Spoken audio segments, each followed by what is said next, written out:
Now, perpetrators of sexual harassment at the SABC have been served with requisite notices so as to afford them the opportunity to respond to allegations levelled against them. This follows a probe by the Commission of Inquiry into Sexual Harassment. I was appointed by the SABC in June. The commission, which is chaired by human rights and gender activist Barbara Watson, concluded its work at the end of October. During its investigation, the commission received verbal and written allegations of sexual harassment from former and current SABC employees. Meanwhile, the SABC has also today launched its 16 days of activism against gender-based violence. That's the campaign. Joining us to talk more about the launch and the work of the Sexual Harassment Inquiry, it's the Commission's chairperson, Barbara Watson. Barbara, thank you so much for your time. How critical then is it that you got the cooperation you needed when doing this inquiry as well?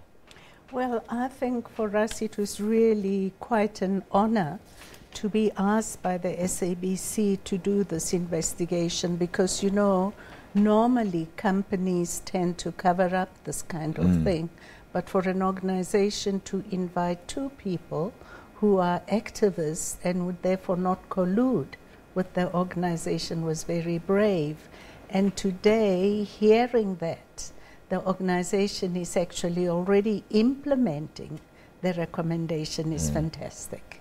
So now that you've concluded the inquiry, it was concluded at the end of October, and you've made recommendations as well, what will the next step then be? Yes, you've asked them to bring forward a notice of response, but what happens now? Yes, you see, that notice of response, or let me take a step back. Sure.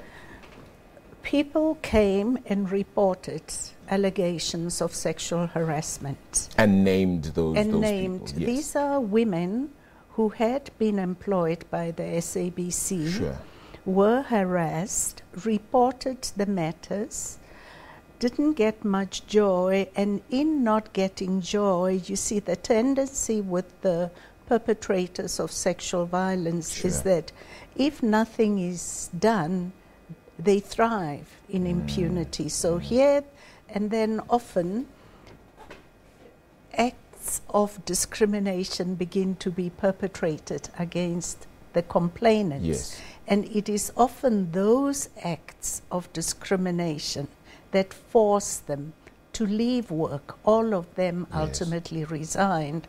So what we have asked SABC was that from the information we got, there's enough evidence to suggest that sexual harassment took place. So therefore, we didn't, you see, it wasn't a judicial commission of inquiry. Yes. So we didn't have the powers then to begin to finalize the case. Sure. So the process of sending out the letters is a way towards resolving it using the policy of the SABC on sexual harassment and your other grievance policies. What then can we learn, particularly from the findings, and you know, perhaps then and your recommendations then going into, of course, the 16 days of activism as well? Yes. What you can learn, and that's one of the things I spoke about this morning, is that the SABC has got to create an environment where victims of gender-based violence feel safe to report. HR managers and managers in general must inform themselves on how to deal with such matters, because you see, for us, HR did something, but it was contrary to the policy and therefore didn't take the process to its ultimate conclusion. Yeah.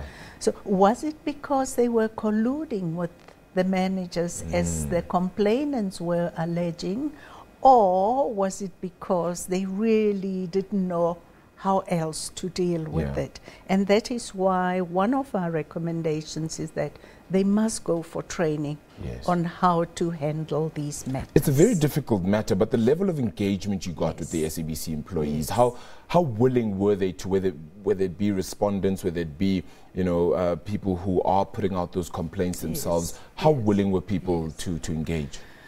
From the complainants, it was actually very interesting. There's a lack of trust because of your recent past.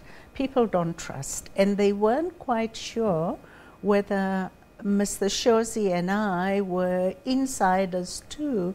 And thank goodness there's Google. Most of them went to Google our names and were able to establish that we actually had nothing to do with the SABC. And that encouraged a lot of them to come and talk. Except for 2 or 3 alleged perpetrators who didn't come, we got a lot of support from the SABC managers, anybody that we wanted to talk to, that we needed documentation. So we were unhindered. Really, really appreciate your time, and I hope that even more comes out of this, and we, find the perpetrators and really get rid of the stench of sexual harassment across the corporation and across the country as well. We send a really stern message there as we begin the 16 days of activism against gender violence as well. That was Barbara Watson, the chairperson of the Commission of Inquiry into Sexual Harassment at the SABC. We'll continue to give you more news.